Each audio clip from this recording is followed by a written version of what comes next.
আগুনে ফেলতে যাবে এমন সময় জিবরাইল সাল্লাম এসে গেছেন।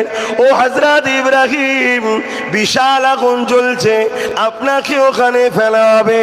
আপনি যদি বলেন আমি আপনার পাশে দাঁড়াবো, এই নমরুদ বাহিনীকে এখান থেকে নেস্তেনাবুদ করে দেব। ও হযরত ইব্রাহিম, আমি কি সাহায্য করব বলে, কি করতে পারি আপনার জন্য বলে।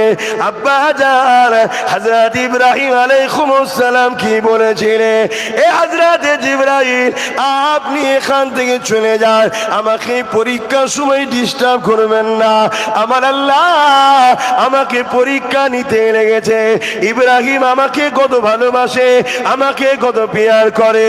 ও হযরত জিবরাইল, আল্লাহ যদি আমাকে আগুনে ফেলে পুড়িয়ে খুশি হয়, আমি আমার আল্লাহর জন্য একবার নয় আবার যদি বাঁচি, আবার যদি আল্লাহ আগুনে ফেলে, আবার যদি বাঁচি, আবার যদি আগুনে ফেলে, আমি আল্লাহর খুশির জন্য একবার নয় 1000 বার পুড়তে রাজি আছি। আরো